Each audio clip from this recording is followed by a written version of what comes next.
Hi! എല്ലാവർക്കും നമ്മുടെ പുതിയൊരു വീഡിയോയിലേക്ക് സ്വാഗതം. അപ്പോൾ എല്ലാവരും സുഖമായിട്ടിരിക്കുമെന്ന് വിചാരിക്കുന്നു. അപ്പോൾ ഇന്നത്തെ വീഡിയോ എന്ന് പറയുന്നത് ഞാൻ 2 വീഡിയോസ് മുന്നേ പോസ്റ്റ് ചെയ്തിട്ടുണ്ടായിരുന്നു. ഒരു മൂകാംബിക യാത്രയെക്കുറിച്ചുള്ളതായിരുന്നു.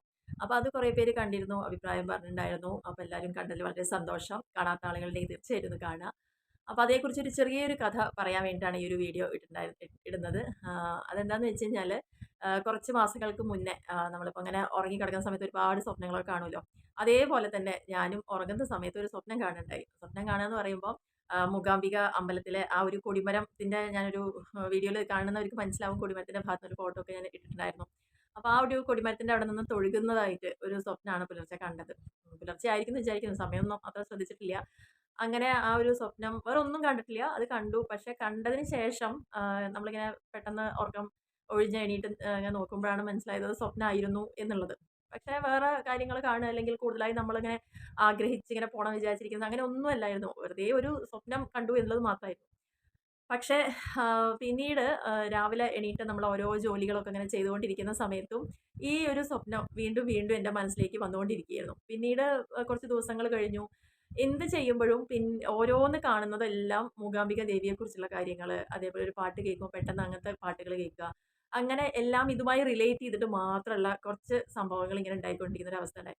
പക്ഷേ ഇത് ആരോടും നമ്മൾ ഷെയർ ചെയ്തൊന്നുമില്ല. കാരണം എന്താന്ന് വെച്ച് കഴിഞ്ഞാല് എനിക്കറിയായിരുന്നു ഒരിക്കലും ആ ഒരു സമയത്ത് എന്നെക്കൊണ്ട് മൂകാംബികയിൽ പോവാൻ സാധിക്കില്ല. അതായത് പല പല കാരണങ്ങള്. ഇപ്പൊ നമ്മള് വർക്ക് ചെയ്യുന്നോണ്ട് അവിടെയുള്ള തിരക്കുകള്, ലീവ് എടുക്കാൻ പറ്റായ്മ, നമുക്ക് ഒറ്റയ്ക്ക് പോവാൻ പറ്റുന്ന സ്ഥലമല്ല. പിന്നെ എല്ലാവരും കൂടി പോവാന്ന് പറയുമ്പം പലതരത്തില് കാരണം മോള് വേറെ സ്ഥലത്ത്, ഞങ്ങള് പിന്നെ ഏട്ടന്റെ ജോലി, അങ്ങനെ കുട്ടിയുടെ പഠിപ്പ് അങ്ങനെ എല്ലാ കാര്യങ്ങളും ഒക്കെ നോക്കി വരുമ്പോ എന്തായാലും അത് വളരെ ഒരു ടൈറ്റ് ഷെഡ്യൂളായിരുന്നു. അപ്പൊ അതുകൊണ്ട് അങ്ങനെ ഒരു ആഗ്രഹം തന്നെ എന്റെ മനസ്സില് തോന്നിയില്ല. അല്ലെങ്കിൽ നമ്മള് ചിന്തിച്ചാൽ ഇപ്പൊ നടക്കില്ല എന്ന് പൂർണ്ണ ബോധ്യമുള്ള ഒരു സമയായിരുന്നു. പക്ഷേ ദിവസങ്ങൾ കഴിയുന്തോറും എന്താണെന്നറിയില്ല മനസ്സിൽ വീണ്ടും ആ ഒരു സ്വപ്നം ഇങ്ങനെ വീണ്ടും വീണ്ടും എന്താ അത് കണ്ടത്? അല്ലെങ്കിൽ എനിക്ക് അങ്ങനെ പോവാൻ പറ്റുവോ? അങ്ങനെ എപ്പോഴും ഈ ഒരു ചിന്ത പോണം എന്നുള്ളതിനേക്കാൾ ഉപരി ആ ഒരു സ്വപ്നത്തിന്റെ എന്താ പറയാ നമ്മൾ ആ സമയത്ത് അനുഭവിച്ച ആ ഒരു ഫീലിംഗ് എപ്പോഴും നമുക്കിങ്ങനെ ചുറ്റുമുള്ള ഒരു പ്രതീതി തോന്നിക്കൊണ്ടിരിക്കാന്ന് പറയില്ലേ? അങ്ങനെയായിരുന്നു. അങ്ങനെ ഇരിക്കെ യാദൃശ്ചികമായിട്ടാണ് ഒരു ദിവസം എന്റെ കൂടെ വർക്ക് ചെയ്യുന്ന നിർമ്മൽ ടീച്ചർ പെട്ടെന്ന് ഇങ്ങനെ പറഞ്ഞത് ഞങ്ങള് മൂകാംബികയിൽ പോവാണ്. ടിക്കറ്റൊക്കെ എടുത്തിട്ടുണ്ടെന്ന് പറഞ്ഞപ്പോഴാണ് എനിക്കെന്തോ നമ്മുടെ മൈൻഡിൽ ഈ ഒരു കാര്യം ഉണ്ടായിരുന്നതും, ടീച്ചർ ആ വാക്ക് പറഞ്ഞതും നമുക്കത് പറയാൻ പറ്റാത്ത വല്ലാത്തൊരു അവസ്ഥ എന്ന് പറയില്ലേ? നമ്മൾ ആഗ്രഹിച്ചിരുന്ന ഒരു കാര്യം കേൾക്കുക എന്ന് പറയുമ്പോൾ. അപ്പൊ ഞാൻ പറഞ്ഞു ഞാനിങ്ങനെ ഒരു സ്വപ്നം കണ്ട കാര്യവും, അതേപോലെ തന്നെ എനിക്ക് ഒരുപാട് ആഗ്രഹമുണ്ട് വരണം എന്നുള്ളത്. പക്ഷേ എന്താ ചെയ്യാ ഞാൻ ഹസ്ബൻഡ് വരട്ടെ വന്നൊന്ന് ചോദിക്കട്ടെ എന്നൊക്കെ പറഞ്ഞിട്ട് ടീച്ചറോട് അങ്ങനെ പറഞ്ഞു വെച്ചു. അങ്ങനെ വൈകുന്നേരം ഏട്ടൻ വന്ന സമയത്ത് ഞാൻ ഇതിനെക്കുറിച്ച് ഇങ്ങനെ സംസാരിച്ചു. ഇങ്ങനെ ടീച്ചർ പോകുന്നുണ്ട് ഞാനും പൊക്കോട്ടെ ചോദിച്ചപ്പം അപ്പൊ ഏട്ടൻ പറഞ്ഞു, "ആ ശരി പോവാണെങ്കില് പൊയ്ക്കോന്ന്" പറഞ്ഞു. വേറെ പ്രത്യേകിച്ച് ഒരു എതിർപ്പോ കാര്യങ്ങളോ അല്ലെങ്കിൽ അങ്ങനെ ഒന്നും അതിനെക്കുറിച്ച് സംസാരിച്ചില്ല. ആ ഒരു ഓക്കെ എന്ന് പറഞ്ഞ സമയത്ത് നമുക്കുണ്ടാവുന്ന ഒരു ഫീലിംഗ് ഉണ്ടല്ലോ. കാരണം നമ്മൾ അത്രയും ഉള്ളില് ഒരുപാട് ആഗ്രഹിക്കുക. പക്ഷെ നമുക്ക് ഒരിക്കലും നടക്കാൻ പറ്റില്ല എന്നുള്ളൊരു യാഥാർത്ഥ്യം മറുപുറത്തിരിക്കുക. അങ്ങനെയൊക്കെ ഒരു സിറ്റുവേഷനില് നമുക്ക് ആ ഒരു ഉത്തരം കേട്ടപ്പം വല്ലാത്തൊരു സന്തോഷം. ഞാൻ അപ്പൊ തന്നെ ടീച്ചറെ വിളിച്ചു. അപ്പൊ പറഞ്ഞു അവര് ഓൾറെഡി റിസർവ് ചെയ്ത് കഴിഞ്ഞിരുന്നു.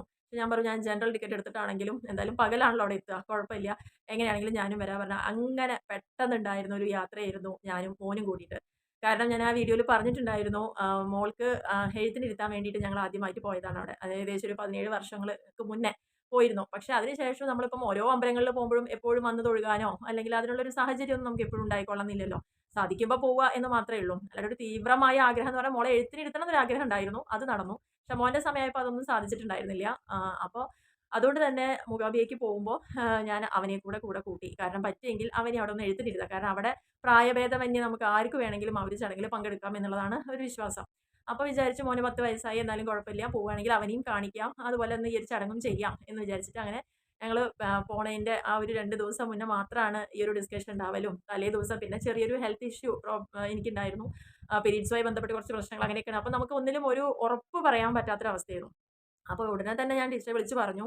എന്താണെങ്കിലും ഞങ്ങള് ഏപ്രിൽ 22-നാണ് പോവാൻ തീരുമാനിച്ചിട്ടുണ്ടായിരുന്നത്. 22-ാം തീയതി രാവിലത്തെ 7:30 ട്രെയിനിനായിരുന്നു പോവാൻ ഉദ്ദേശിച്ചിട്ടുണ്ടായിരുന്നത്. അപ്പൊ ഞാൻ പറഞ്ഞു, "ആ ഒരു രാത്രി കൊണ്ട് അല്ലെങ്കിൽ ആ ഒരു രാത്രി കഴിയുമ്പം യാതൊരു പ്രശ്നങ്ങളും ഇല്ലെങ്കിൽ, ആ പോകുന്ന നേരം വരയ്ക്കും ഒരു കുഴപ്പമില്ലെങ്കിൽ ഞാൻ നേരെ റെയിൽവേ സ്റ്റേഷനിൽ എത്തിക്കോളാം. അവിടുന്ന് ടിക്കറ്റ് എടുത്ത് കയറാം" എന്ന് മാത്രമാണ് പറഞ്ഞത്. അപ്പൊ തലേ ദിവസമൊക്കെ നമുക്കിങ്ങനെ ഒരു ടെൻഷൻ ഇതിന്റെയൊക്കെ ഒരു ടെൻഷൻ പോവാം. അപ്പോഴേക്കും നമുക്ക് സമ്മതം കിട്ടിക്കഴിഞ്ഞപ്പോ പൊയ്ക്കോ എന്ന് പറഞ്ഞപ്പം എന്താണ് പിന്നെ ചെയ്യേണ്ടത്? കാരണം എന്താന്ന് വെച്ച് കഴിഞ്ഞാല് പോവാൻ സാധിക്കില്ലേ എന്നൊരു ടെൻഷൻ ആ ഒരു സമയം വരേക്ക്. പിന്നെ അവസാനം ആ ടെൻഷൻ സഹിക്കാൻ വയ്യാതായപ്പോ വിചാരിച്ചു, അല്ല ദൈവം വിചാരിച്ചിട്ടുണ്ടെങ്കിൽ നമ്മളവിടെ എത്തുമല്ലോ. അങ്ങനെ ഓർത്ത് സമാധാനിച്ച് പിറ്റേ ദിവസം രാവിലെ എണീറ്റ് കുഴപ്പങ്ങളൊന്നുമില്ല. അങ്ങനെ തന്നെ ഞങ്ങള് വേഗം റെഡി ആയിട്ട് പോയി. ടീച്ചർ അവിടെ ടിക്കറ്റ് എടുത്ത് വെച്ചിരുന്നു. അങ്ങനെ ഞങ്ങൾ ട്രെയിൻ കയറുമ്പോൾ പിന്നെ വേറൊരു പ്രശ്നം എന്താ വെച്ചാൽ അവർ റിസർവ് ചെയ്തു, ഞാൻ റിസർവ് ചെയ്തിട്ടില്ല. അപ്പോൾ ഞങ്ങൾ വേറെ കമ്പാർട്ട്മെന്റിൽ ഇരിക്കേണ്ട ഒരു അവസ്ഥയൊക്കെ വന്നപ്പം അങ്ങനെ ചെയ്യേണ്ടതെന്ന് വിചാരിച്ച് ഒരു വിഷമം മനസ്സിൽ. അപ്പോൾ ഞാൻ പറഞ്ഞു എനിക്കിത് കുഴപ്പമില്ല. പക്ഷേ ടീച്ചർ പറഞ്ഞു അങ്ങനെ വേണ്ട, നമ്മളുടെ ഒപ്പം തന്നെ കയറിക്കോളൂ. കേറിയിട്ട് ടി വരുന്ന സമയത്ത് നമുക്ക് കൺവേർട്ട് ചെയ്യാൻ പറ്റുമോ എന്ന് ചോദിക്കാം. അങ്ങനെ പറ്റുമെങ്കിൽ ഒരുമിച്ച് ഇരുന്ന് തന്നെ പോവാലോ എന്ന് വിചാരിച്ചിട്ട് അങ്ങനെ തന്നെ ഞങ്ങൾ ട്രെയിൻ വന്ന സമയത്ത് അവരുടെ ഒപ്പം തന്നെ കയറി. അവരുടെ ഒപ്പം കയറി എനിക്കിങ്ങനെ ആകെ ഒരു ടെൻഷൻ. കാരണം ടി വരുമ്പോൾ ഇനിയിപ്പോൾ എന്തെങ്കിലും, കാരണം ഞങ്ങൾ കയറിയിരുന്ന ഞങ്ങളുടെ ആ ഒരു കമ്പാർട്ട്മെന്റ് പറഞ്ഞാൽ തൊട്ടപ്പുറത്ത് അൺറിസർവ്ഡും ആയിരുന്നു. അപ്പോൾ ഇനി അങ്ങനെ ഇറങ്ങി കയറാൻ പറയുകയാണെങ്കിൽ തൊട്ടപ്പുറത്ത് തന്നെ കയറിയാൽ മതിയല്ലോ എന്നുള്ളൊരു ആശ്വാസമായിരുന്നു ഉണ്ടായിരുന്നത്. അങ്ങനെ നമ്മുടെ വന്നു. വന്നപ്പോൾ ടീച്ചർ ഇങ്ങനെ ജസ്റ്റ് വിവരം പറഞ്ഞു, ഇങ്ങനെ കയറിയതാണ്, അപ്പോൾ കൺവേർട്ട് ചെയ്യാൻ പറ്റുമോ എന്ന് ചോദിച്ചപ്പം അവരൊരു ലേഡി ആയിരുന്നു. അപ്പോൾ അവർ പറഞ്ഞു നോക്കാം, കുഴപ്പമില്ല, കോഴിക്കോടുന്ന് ഞാൻ അപ്പോൾ ഇരുന്ന ആ സീറ്റിൽ റിസർവേഷൻ ആയിരുന്നു, അവിടുന്ന് ആരെങ്കിലും കയറുന്നുണ്ടോ നോക്കാം, അല്ലെങ്കിൽ എൻ്റെ ലിസ്റ്റ് കയ്യിലില്ല, അപ്പോൾ കിട്ടിയിട്ട് നമുക്ക് പറ്റുമെങ്കിൽ ചെയ്തു തരാമെന്ന് പറഞ്ഞു. അപ്പോൾ പകുതി ആശ്വാസമായി. എന്തായാലും നമ്മൾ ഇറങ്ങി പോകേണ്ട ഒരു അവസ്ഥ അവിടെ ഇല്ലല്ലോ. എന്തായാലും ആ ഒരു കാര്യത്തിൽ രക്ഷപ്പെട്ടു എന്നുള്ളൊരു ആശ്വാസമായിരുന്നു. പിന്നെ വീണ്ടും ആ ഒരു സ്റ്റേഷൻ എത്തിയപ്പം അതിൻ്റെ ഒറിജിനൽ ആയിട്ടുള്ള ഉടമസ്ഥൻ അവിടെ വന്നു. അവർക്ക് നമ്മൾ സീറ്റ് ഒഴിഞ്ഞു കൊടുത്തു. വേറെ സ്ഥലത്ത് സീറ്റ് ഉണ്ടായിരുന്നു. അപ്പോൾ നമ്മൾ അങ്ങനെ യാത്ര തുടർന്നു. വീണ്ടും വന്ന സമയത്ത് ഞാൻ അങ്ങോട്ട് തന്നെ ചോദിച്ചു എന്താണ് ചെയ്യേണ്ടത് എന്ന് ചോദിച്ചപ്പോൾ അവർ പറഞ്ഞു നോക്കാം നോക്കാം, കുഴപ്പമില്ല, അങ്ങനെ ഒരു വാക്ക് മാത്രം. എന്താണെങ്കിലും പിന്നീട് അവർ വന്നതോ അല്ലെങ്കിൽ അത് വേണമെന്ന് 2 പ്രാവശ്യം നമ്മൾ അങ്ങോട്ട് ചോദിക്കും കാര്യങ്ങളൊക്കെ ചെയ്തു. പക്ഷെ പറയാമെന്ന് മാത്രമാണ് അവർ പറഞ്ഞത്. അങ്ങനെ ആ ഒരു ജനറൽ ടിക്കറ്റ് കൊണ്ട് ഞാൻ റിസർവേഷൻ കമ്പാർട്ട്മെന്റിൽ ഇരുന്നുകൊണ്ട് അങ്ങനെ നമ്മൾ മംഗളൂർ സെൻട്രലിൽ എത്തുകയാണ് ചെയ്തത്. അപ്പോൾ അവിടെയെല്ലാം വളരെ നല്ല രീതിയിൽ തന്നെ കാര്യങ്ങൾ നടന്നു. അതിനുശേഷം നമ്മൾ അവിടെ തന്നെ അവിടുന്ന് ബസ്സിന് പോകാനായിരുന്നു പ്ലാൻ ഉണ്ടായിരുന്നത്. പക്ഷേ 2:20 ട്രെയിൻ ഉണ്ടെന്ന് അറിഞ്ഞപ്പോൾ അത് നമ്മൾ റിസർവ് ചെയ്തിട്ടൊന്നും ഉണ്ടായിരുന്നില്ല. അപ്പോൾ അതും ഇതേപോലെ തന്നെ അവിടുന്ന് നമ്മളൊരു കുട്ടീനെ യാത്രയിൽ പരിചയപ്പെട്ടു. ഞാനല്ല, നമ്മൾ ലിസ്റ്റ് അടുത്തിരിക്കുന്ന ഒരു കുട്ടിയാണ്. അപ്പോൾ അവർ നോക്കുമ്പോൾ ഒരു ഹോമിയോപ്പതി ഡോക്ടറാണ്. അപ്പോൾ അവരോട് ജസ്റ്റ് ഇങ്ങനെ എന്തോ അവിടേക്ക് പോണ ട്രെയിനിനെ കുറിച്ചൊക്കെ സംസാരിച്ചപ്പോൾ അവർ പറഞ്ഞു ടിക്കറ്റ് എടുത്ത് തരാം, അവിടെ ഭയങ്കര തിരക്കായിരിക്കും, നമുക്ക് അത് കുറച്ച് അത്യാവശ്യം വലിയ സ്റ്റേഷനും പല പ്ലാറ്റ്ഫോമുകളും ഒക്കെ ഉള്ളതല്ലേ, ടിക്കറ്റ് എടുക്കേണ്ട സ്ഥലം വേറെ, വണ്ടി നിൽക്കുന്നത് വേറെ സ്ഥലത്ത്, അപ്പോൾ ഇങ്ങനെ ആകുമ്പോൾ ഒരു ബുദ്ധിമുട്ടല്ലേ എന്ന് പറഞ്ഞിട്ട് അവരെന്നെ ആ കുട്ടി ഇങ്ങോട്ട് പറഞ്ഞു ഞാൻ എടുത്ത് തരാമെന്ന് പറഞ്ഞു. എന്നിട്ട് അവരുടെ ഒപ്പം തന്നെ പോയപ്പം ഒരുപാട് വലിയ ക്യൂ ആയിരുന്നു. അതിൽ നിന്ന് കഴിഞ്ഞാൽ നമുക്ക് ആ സമയം കൊണ്ട് ട്രെയിനിലേക്ക് വരാനൊക്കെ പറ്റിക്കൊള്ളുന്നില്ല. പിന്നെ ആ കുട്ടിയുടെ ഒരു നിർബന്ധം പോലെ, അതായത് നമ്മൾ സാരമില്ല അല്ലെങ്കിൽ നമ്മൾ കിട്ടണേൽ പോവാം എന്നുള്ള ആ ഒരു അവസ്ഥ വന്നപ്പോഴും ആ കുട്ടിക്ക് അത് പറ്റില്ല എന്ന് പറഞ്ഞാൽ അവരെന്നെ പോയി മാനുവലി ആ മെഷീനിൽ ചെയ്ത് അവരുടെ കയ്യിൽ നിന്ന് തന്നെ പേയ്മെന്റ് ചെയ്ത് അതിനുശേഷം നമ്മൾ ഗൂഗിൾ പേ ചെയ്ത് കൊടുക്കുകയാണ് ചെയ്തത്. അങ്ങനെ ആ ഒരു കാര്യം അവിടെ സക്സസ് ആയി. അതിനുശേഷം ട്രെയിനിന്റെ അടുത്തേക്ക് വന്നപ്പം അൺറിസർവ്ഡ് എല്ലാം നല്ല തിരക്കായിരുന്നു. അപ്പോൾ ലാസ്റ്റിലേക്ക് എത്തിയപ്പോൾ ഒരു ബോഗിയും കൂടി ഒഴിഞ്ഞ് കിടക്കുന്നുണ്ട്. ഒന്ന് നോക്കട്ടെ എന്താണെന്ന് ചോദിച്ച് നോക്കുമ്പോഴാണ് ലേഡീസ് കമ്പാർട്ട്മെന്റ് ആയിരുന്നു. പക്ഷേ അങ്ങനെ എഴുതിയിട്ടുണ്ടായിരുന്നില്ലല്ലോ. അവിടെ നോക്കുമ്പോൾ യാതൊരു തിരക്കുമില്ല, ഒന്നുമില്ല. നല്ല സുഖമായിട്ട് ഇരുന്ന് നമ്മൾ യാത്ര ചെയ്ത് അങ്ങനെ അവിടുന്ന് നമ്മൾ പോയി. അപ്പോൾ ആ ഒരു സ്ഥലത്തെത്തിയപ്പം ഈ ട്രെയിൻ ബൈന്ദൂർ വരെയുള്ളൂ. അപ്പോൾ അവിടുന്ന് ഇതേപോലെ ഞങ്ങൾക്ക് മംഗലാപുരത്ത് നിന്ന് ഒരു കുറച്ച് വയസ്സായിട്ടുള്ള ഒരു അമ്മ കയറി. അപ്പോൾ അവർ കന്നഡയൊക്കെ സംസാരിക്കുന്നുണ്ടായിരുന്നു. അപ്പോൾ ടീച്ചർക്ക് കന്നഡ അറിയണോണ്ട് അവരിങ്ങനെ സംസാരിച്ചപ്പോൾ പറഞ്ഞു ഞാനും ബൈന്ദൂരാണ് ഇറങ്ങുന്നത്, അപ്പോൾ നിങ്ങളും ആ സ്റ്റേഷനിൽ ഇറങ്ങിയാൽ മതി എന്നൊക്കെ പറഞ്ഞ് അങ്ങനെ അവരോട് ഒപ്പം യാത്രയൊക്കെ തുടർന്ന് നമ്മൾ ബൈന്ദൂർ എത്തി. എത്തിയതിന് ശേഷം പിന്നെ പുറത്ത് കടന്നപ്പം ധാരാളം ഷെയർ ഓട്ടോ, അതായത് ഓട്ടോ, ടാക്സി, ക്യാബിൻ അങ്ങനെയുള്ള സംഭവങ്ങളൊക്കെ ഉണ്ടായിരുന്നു. അങ്ങനെ ഞങ്ങൾ അവിടുന്ന് 6 പേരുണ്ടായിരുന്നു. അപ്പം ഞാനും നിർമ്മൽ ടീച്ചറും പിന്നെ അനിത മിസ്സും പിന്നെ ടീച്ചറുടെ അച്ഛനും അനിയത്തിയും ഒക്കെ ഉണ്ടായിരുന്നു. അപ്പോൾ അതായിരുന്നു ഞങ്ങളുടെ ഒരു യാത്രാ സംഘം എന്ന് പറയുന്നത്. അങ്ങനെ അവിടുന്ന് ഞങ്ങളൊരു ഓമ്നി പോലത്തെ ഒരു വണ്ടിയാണ് വിളിച്ചത്. അപ്പോൾ ഏകദേശം 900 രൂപയാണ് അവർ പറഞ്ഞത്. അങ്ങനെ നേരെ ഒരു 50 മിനിറ്റിനുള്ളിൽ തന്നെ നമ്മൾ മൂകാംബിക ക്ഷേത്രത്തിലെത്തി. ഏകദേശം ഒരു 5, 5:30 മണിയോടുകൂടി എത്തി. പിന്നെ ഓൾറെഡി ലോഡ്ജ് പറഞ്ഞു വെച്ചിട്ടുണ്ടായിരുന്നു. ബുക്ക് ചെയ്യാന്നല്ല, ജസ്റ്റ് ഇങ്ങനെ ഒഴിവുണ്ടാവും എന്ന് അന്വേഷിച്ച് വെച്ചിരുന്നു. അങ്ങനെ അവിടെ ചെന്നു, വേഗം ഫ്രഷായി. അതിനുശേഷം നമ്മൾ രാത്രി തൊഴുകാൻ വേണ്ടിയിട്ട് 7 മണിയാകുമ്പോൾ പോയി ക്യൂവിൽ നിന്നു. പക്ഷേ ഒരു 8:45 ആയി തൊഴുതിറങ്ങുമ്പോൾ. കാരണം ക്യൂ അത്യാവശ്യം തിരക്കുണ്ടായിരുന്നു. അപ്പോൾ ആ ഒരു ക്യൂവിൽ നിൽക്കുമ്പോൾ ഞാൻ എടുത്ത വീഡിയോസ് നിങ്ങൾക്ക് കണ്ടാൽ മനസ്സിലാവും. അപ്പോഴാണ് പ്രദക്ഷിണമൊക്കെ ഉണ്ടായിരുന്നത് ദേവിയെ കൊണ്ട്. അപ്പോൾ ആ ഒരു ദേവിയുടെ വിഗ്രഹം എടുത്തുകൊണ്ടുള്ള പ്രദക്ഷിണം കാണാൻ പറ്റി. അതുപോലെ തന്നെ ആ തേരിൽ ഉള്ള എഴുന്നള്ളിപ്പ്, സ്വർണ്ണ രഥത്തിലുള്ള എഴുന്നള്ളിപ്പ് നമുക്ക് കാണാൻ പറ്റി. അത് കഴിഞ്ഞ് അങ്ങനെ അവിടുന്ന് നേദിച്ച് കിട്ടുന്ന കഷായം അത് കിട്ടി. അങ്ങനെ നല്ല രീതിയിൽ തന്നെ ആ ഒരു തൊഴുകൽ. പക്ഷേ എന്താ വെച്ചാൽ നമ്മൾ തൊഴുകാൻ വേണ്ടി പോകുന്ന സമയത്ത് അവരിങ്ങനെ ഫാസ്റ്റായിട്ട് വേഗം വേഗം എന്നൊക്കെ പറഞ്ഞപ്പം അവിടെ ചെല്ലുമ്പോൾ നമുക്ക് ആ ഒരു കണ്ട സ്വപ്നവും അതേപോലെ തന്നെ അതുവരെയുണ്ടായ കാര്യങ്ങളും ഒക്കെ കണ്ട് ആ ഒരു മനസ്സോട് കൂടി ദൈവയുടെ മുമ്പിൽ നിൽക്കുമ്പം എന്താണ് ആ രൂപം കാണേണ്ടതെന്ന് അതിനുള്ളൊരു സമയമോ അല്ലെങ്കിൽ നമ്മുടെ മനസ്സിലൊന്നും അത് കാണാനുള്ള ആ ഒരു ക്ഷമയോ ഒന്നും ആ സമയത്ത് ഉണ്ടായില്ല. വേഗം വേഗം എന്ന് പറഞ്ഞ് നമ്മളെ പാസ് ചെയ്ത് വിട്ടപ്പോൾ നമ്മളാകെ ഒരു പരിഭ്രമമായി പോയി. അയ്യോ എനിക്ക് നേരെ കാണാൻ പറ്റിയില്ലല്ലോ, അല്ലെങ്കിൽ എന്തായിരുന്നു ആ രൂപം എന്നുള്ളൊരു ഒരുപാട് കൺഫ്യൂഷൻ. അപ്പോഴാണ് എൻ്റെ അടുത്ത് ഹസ്ബൻഡ് പറഞ്ഞിരുന്നു അവിടെ നമുക്ക് ഈ ചരട് കിട്ടും അവിടെ പോയി കഴിഞ്ഞാൽ. അപ്പോൾ കടയിൽ നിന്ന് ഞാൻ ചരട് വാങ്ങി കയ്യിൽ വെച്ചിരുന്നു. അവിടെ ഉള്ളിൽ അവർ പൂജിച്ച് തരുന്നൊക്കെ പറഞ്ഞിട്ടുണ്ടായിരുന്നു. പക്ഷേ ഈ ചരടൊക്കെ കയ്യിൽ പിടിച്ച് ഞാൻ പോയിച്ചാലും തിരക്കിൽ അവർ ക്യൂവിൽ പെട്ടെന്ന് പെട്ടെന്ന് ഇങ്ങനെ ആളെ മാറ്റിക്കൊണ്ടിരിക്കുകയായിരുന്നു. അപ്പോൾ വേഗം തൊഴുകുമ്പോൾ നമ്മുടെ മനസ്സിൽ ഇതൊക്കെയുള്ള കാര്യങ്ങളല്ലേ, എന്താണ് ആ ശ്രീകോവിൽ എങ്ങനെയാണെന്നുള്ളതൊന്നും എനിക്ക് ഓർമ്മ ഉണ്ടായിരുന്നില്ല. കാരണം അത്രയും വർഷം മുന്നേ നമ്മൾ ഈ ഫോട്ടോയിൽ കാണുന്നല്ലാതെ എന്തായിരുന്നു ആ ശ്രീകോവിലിൽ ഉള്ള രൂപം എന്നൊന്നും എനിക്ക് ഓർമ്മ ഉണ്ടായിരുന്നില്ല. അപ്പോൾ അങ്ങനെ കണ്ട് പെട്ടെന്ന് അവർ നമ്മളെ തള്ളി മാറ്റി വേഗം പറഞ്ഞ സമയത്ത് അപ്പോൾ ടീച്ചറുടെ അനിയത്തി പറഞ്ഞു ആ മൂക്കുത്തി കണ്ടോ ഭയങ്കര തിളക്കം. അപ്പോൾ എനിക്ക് മൂക്കുത്തി പോയിട്ട് മുഖം പോലും എന്താണ് ഒരു പച്ച പട്ട് ഉടുത്തിട്ടുള്ള ഒരു രൂപം മാത്രമേ എനിക്ക് എൻ്റെ മനസ്സിൽ കാണുള്ളൂ. പക്ഷേ വേറെ ഒന്നും ഓർത്തെടുക്കാനോ നമുക്കൊന്നിനും ഒരു സമയം. അപ്പോൾ എനിക്ക് വല്ലാത്തൊരു വിഷമം. അപ്പോൾ അപ്പോൾ അവർ പറഞ്ഞു ഞാൻ ചരട് ഇങ്ങനെ പൂജിക്കാനുള്ളതാന്ന് പറഞ്ഞപ്പോൾ അവർ പറഞ്ഞു അത് തൊഴുത്ത് പുറത്തിറങ്ങി കഴിഞ്ഞാൽ പുറത്തുണ്ടാവും തിരുമേനിമാർ അപ്പോൾ ചെയ്തിരുന്നാ പറഞ്ഞത്. ഞാൻ ഈ ചരടും പിടിച്ച് പുറത്ത് കടന്നപ്പോഴേക്കുമാണ് ഈ കഷായമൊക്കെ കൊണ്ടുവരികയാണ്. അതായത് കുടിനേദ്യം എന്നോ അങ്ങനെ പറയില്ലേ. അപ്പോൾ അത് കൊണ്ടുവരുമ്പം അതിന്റെ പ്രസാദ വിതരണത്തിന് വേണ്ടിയിട്ട് നോക്കുമ്പോൾ ഭയങ്കരമായിട്ടുള്ള ക്യൂ. അപ്പോൾ ഈ പുറത്ത് ആളുകളെ ആരുടെ അടുത്താണ് കൊടുക്കേണ്ടതെന്നും നമുക്കറിയാത്തതുകൊണ്ട് ഞങ്ങളങ്ങനെ പുറത്ത് കിടന്നപ്പം ആ ഒരു പ്രസാദം വാങ്ങണ്ടേ. അപ്പോൾ ആ ഒരു സമയത്തല്ലേ നമുക്ക് കിട്ടുള്ളൂ പറഞ്ഞിട്ട് ആ ക്യൂവിൽ നിന്നു. ആ ക്യൂവിൽ നിന്ന് കഴിഞ്ഞപ്പോഴാണ് കുറേ ആളുകൾ പുതിയ ഡപ്പകൾ ഇതിങ്ങനെ ആക്കി കൊണ്ടുപോകാനോ അല്ലെങ്കിൽ നമുക്ക് അതിനൊക്കെ വേണ്ടിയിട്ടുള്ള ഡപ്പകൾ വാങ്ങിയിട്ട് കുറേ ആൾക്കാർ ക്യൂവിൽ നിൽക്കണു. അപ്പോൾ ഞാൻ വിചാരിച്ചു അയ്യോ അങ്ങനത്തെ സംഭവമൊന്നും കയ്യിലില്ലല്ലോ ഇനി എന്ത് ചെയ്യും എന്ന് വിചാരിച്ച് ഇങ്ങനെ ഇരിക്കുമ്പോഴാണ് ആ ക്യൂവിൽ നിൽക്കുന്ന 2 ലേഡീസിനെ നമ്മളിങ്ങനെ പരിചയപ്പെട്ടത്. അപ്പോൾ അവരുണ്ട് അവരുടെ ഒരു ബസ് ആയിട്ട് വന്നിരിക്കുകയാണ്. ഒരുപാട് ആളുകളായിട്ട് വന്നൊരു സംഘമായിരുന്നു. അവർ ഈ സംഭവം കിട്ടുമെന്ന് പറയുമ്പോൾ കുറച്ച് കപ്പുകൾ പ്ലാസ്റ്റിക്കിന്റെ നമ്മൾ സദ്യക്കൊക്കെ പായസം കുടിക്കാനും വെള്ളം കുടിക്കാനൊക്കെ ഉള്ള കുറച്ച് ഗ്ലാസുകൾ അവർ കയ്യിൽ വെച്ചിരിക്കുന്നു. ആ ഗ്ലാസ്സിൽ എന്താ വെച്ചാൽ ഒരു ഗ്ലാസ് അത് കേടുവന്ന് പോവുക എന്ന് വിചാരിച്ച് 2, 3 ഗ്ലാസ് സപ്പോർട്ട് ചെയ്യാൻ വേണ്ടി അവർ അങ്ങനെ 2, 3 പേര് കയ്യിൽ വെച്ചിരുന്നു. ഞങ്ങളിങ്ങനെ പറഞ്ഞു എല്ലാവരുടെ കയ്യിലും പാത്രങ്ങളുണ്ട് ഞങ്ങളുടെ കയ്യിൽ ഇല്ലല്ലോ എന്ത് ചെയ്യാൻ പറ്റും ഇനി പുറത്ത് പോയിട്ട് വാങ്ങിയിട്ട് തിരിച്ച് ഉള്ളിൽ കിടക്കാൻ പറ്റുമോ ഒന്നും അറിയില്ല പറഞ്ഞപ്പം അവർ പറഞ്ഞു വിഷമിക്കേണ്ട അത്രമാത്രം ഒന്നും അത് കിട്ടില്ല ആകെ ഒരു 2, 3 വായ കുടിക്കാനുള്ളത് കിട്ടുകയാണെന്ന് വെച്ചാൽ കിട്ടും അത്രേ ഉള്ളൂ പറഞ്ഞു. അപ്പോൾ വീട്ടിലൊക്കെ കൊണ്ടുവരാലോ എന്ന് വിചാരിച്ചിട്ടായിരുന്നു ഞാൻ. അപ്പോൾ ബാക്കി വരാത്തവർക്ക് കൊടുക്കാൻ വേണ്ടിയിട്ട്. അപ്പോൾ അവർ പറഞ്ഞു ഈ ഒരു കപ്പ് എടുത്തോളൂ പറഞ്ഞു എനിക്കും ടീച്ചർക്കും ഒക്കെ ഞങ്ങൾക്ക് കൂടെ വന്നവർക്കും എല്ലാം ഓരോ ഗ്ലാസ് അവിടെ കിട്ടി. അങ്ങനെ ആ ഒരു കാര്യം അവിടെ നടന്നു. എന്നിട്ട് നമ്മൾ അടുത്ത് ചെന്നപ്പോൾ കയ്യിൽ വേറെയും തന്നു ഗ്ലാസ്സിൽ ഒരു ലേശവും തന്നു. അപ്പോൾ അങ്ങനെ ഞാനും മോനൊക്കെ അത് കുടിച്ചു. കാരണം കൊണ്ടുവരാൻ പറ്റില്ല എന്തായാലും. അപ്പോൾ ആ ഒരു പ്രസാദം അവിടെ നമുക്ക് വിചാരിക്കാതെ കിട്ടി. അപ്പോഴേക്കും എന്താണെന്ന് വെച്ചാൽ അവിടെ 9 മണി 9:30 ആകുമ്പോഴേക്കും നട അടയ്ക്കാനുള്ള കാര്യങ്ങളൊക്കെയാണ് നോക്കുന്നത്. നമ്മളെ ഒരാളെയും ഭക്തന്മാരെ അതായത് തൊഴുത് കഴിഞ്ഞാൽ പെട്ടെന്ന് തന്നെ പുറത്ത് കിടക്കുക എന്നുള്ളതാണ്. അമ്പലം പെട്ടെന്ന് തന്നെ അടയ്ക്കും. അല്ലാണ്ട് മറ്റുള്ള അമ്പലങ്ങൾ പോലെ കുറേ നേരം നമുക്ക് അവിടെ നിൽക്കാനുള്ള ഒരു അവസരമൊന്നുമില്ല. അപ്പോൾ അത് ആ ഒരു സമയമായിരുന്നു കറക്റ്റ് 8:45 തൊഴുതിറങ്ങുമ്പോഴേക്കും ഈ പ്രസാദം വാങ്ങാൻ വേണ്ടി ക്യൂ നിന്നു. അപ്പോഴും എൻ്റെ ഈ ചരട് ഈ കയ്യിൽ തന്നെയാണ്. തിരിച്ച് റൂമിലെത്തിയപ്പോഴാണ് എനിക്ക് ഭയങ്കര സങ്കടമായി പോയി. അയ്യോ! ഇത് എവിടെയാണ് പൂജിക്കുക എന്നറിയില്ല. ഇനി എന്താ ചെയ്യുക? വാങ്ങുകയും ചെയ്തു. നമുക്കൊന്നും ചെയ്യാനും പറ്റാത്തൊരവസ്ഥ. ശരി പോട്ടെ വിചാരിച്ചിട്ട് പിറ്റേ ദിവസം രാവിലെ 5 മണിക്കാണ് നട തുറക്കുക എന്ന് അവിടെ എഴുതി വെച്ചിട്ടുണ്ടായിരുന്നു. അപ്പോൾ 5 മണിക്ക് നട തുറക്കുമ്പോൾ നമ്മൾ ആകെ ഗുരുവായൂരൊക്കെ പോയി കണ്ടിട്ടുള്ള ശീലമല്ലേ ഉള്ളൂ. ഇവിടെയെന്ന് പറഞ്ഞാൽ ഒരു 1:30 മണിക്കും 12:30ക്കും ഒക്കെ ക്യൂ നിൽക്കുന്നത് കാണാം. കാരണം രാവിലെ നിർമ്മാല്യം തൊഴാൻ വേണ്ടിയിട്ട്. അപ്പോൾ അങ്ങനെയൊക്കെ ആയിരിക്കും ഇവിടെയെന്ന് വിചാരിച്ചിട്ട് വലിയ ക്യൂ ആയിരിക്കും. അപ്പോൾ നമുക്ക് നേരത്തെ കുളിച്ചൊരുങ്ങാം. കാരണം 3:30ക്ക് ഞങ്ങൾ എണീറ്റ് 4 മണിയാകുമ്പോഴേക്കും കുളിച്ചിട്ട് ആ ഫ്രണ്ട് സൈഡിൽ തന്നെ പോയി നിൽക്കുമ്പോൾ ആകെ ഞങ്ങളുടെ മുമ്പിൽ ഒരു 5 ആളുകളേ ഉള്ളൂ. കൃത്യം 4 മണിക്ക് ഞങ്ങളവിടെ എത്തി. അപ്പോൾ വിചാരിച്ചു പിന്നെ മെല്ലെ കണ്ട് ആൾക്കാർ വന്നു തുടങ്ങി ട്ടോ. അപ്പോൾ 5 മണിക്ക് നട തുറന്നു. പക്ഷെ നമ്മളെയൊന്നും കയറ്റി വിട്ടില്ല. അതിന്റെ ആ മെയിൻ ആള് വന്നിട്ട് ദേവീനെ പൂവും ഡ്രസ്സും ഒക്കെ ഇങ്ങനെ മാറ്റി അങ്ങനെ ഒരുക്കമായിരിക്കും തോന്നുന്നു. നമ്മളൊരു 10 മിനിറ്റും കൂടി കഴിഞ്ഞതിന് ശേഷമാണ് ഉള്ളിലേക്ക് വിട്ടത്. പക്ഷേ ആ രാവിലത്തെ ആ ഒരു ദർശനം ഉണ്ടല്ലോ. അപ്പോൾ ഞാൻ ഈ ചരട് കയ്യിൽ വെച്ചു. കാരണം അത് എവിടെയാണ് പൂജിക്കേണ്ടത് അറിയില്ല. ഉള്ളിലാണോ പുറത്താണോ എന്ന് അറിയില്ലോ പറഞ്ഞിട്ട് കയ്യിൽ വെച്ചു. കയ്യിൽ വെച്ച് ഞാനങ്ങനെ തൊഴുകാൻ വേണ്ടിയിട്ട് ഉള്ളിൽ ചെന്ന സമയത്ത് വളരെ സ്ലോയിൽ ഫസ്റ്റ് ദർശനമല്ലേ വളരെ സ്ലോയിലാണ് നമുക്ക് അവിടുന്ന് അങ്ങേ അറ്റത്ത് തന്നെ നമുക്ക് ദേവീനെ കണ്ട് അടുത്ത് വന്ന് മധ്യോളം കാരണം ആ തലേ ദിവസം ഭയങ്കര സങ്കടമായി പോയി. ഇത്രയും ദൂരം വന്നിട്ട് എനിക്ക് എന്താന്ന് തന്നെ കാണാൻ പറ്റാത്തൊരു അല്ലെങ്കിൽ നമ്മുടെ മനസ്സിൽ ഓർമ്മ നിൽക്കാൻ പറ്റാത്തൊരു അവസ്ഥയായിരുന്നു തോന്നിയിരുന്നത്. അപ്പോൾ നന്നായിട്ട് സ്ലോ ആയിട്ട് തൊഴുത് കഴിഞ്ഞപ്പോൾ നമുക്ക് ഒരു വട്ടം കണ്ടാൽ വീണ്ടും കാണാൻ ആഗ്രഹം എന്ന് പറയുന്ന ഒരു അവസ്ഥ. അങ്ങനെ ഞാന് അപ്പൊ ഈ ഫ്രണ്ട് തന്നെ ദേവീനെ കണ്ട് നമ്മൾ അടുത്തേക്ക് പോകുന്നവരേക്ക് കണ്ടപ്പോൾ ഞാൻ ഈ ചരടൊക്കെ മറന്നുപോയി. കയ്യിൽ പിടിച്ചു എന്നല്ലാണ്ട് ഇത് ചോദിക്കാനോ അല്ലെങ്കിൽ എവിടുന്നാന്നൊക്കെ മറന്നുപോയി. അങ്ങനെ തൊഴുതിട്ട് പുറത്തേക്ക് കടന്നു. കടന്നു കഴിഞ്ഞപ്പോഴാണ് അവിടെ ഒരു സെക്യൂരിറ്റി ഇരിക്കുന്നുണ്ട്. അപ്പൊ സെക്യൂരിറ്റിയോട് ചോദിച്ചു, "അയ്യോ ഇങ്ങനെ ചരട് ജപിക്കാൻ പുറത്ത് എവിടെയാണ് ഉണ്ടാവുക? ഇന്നലെ രാത്രി വാങ്ങി വെച്ചതാണ്. പുറത്ത് ചെയ്യുമെന്ന് പറഞ്ഞു."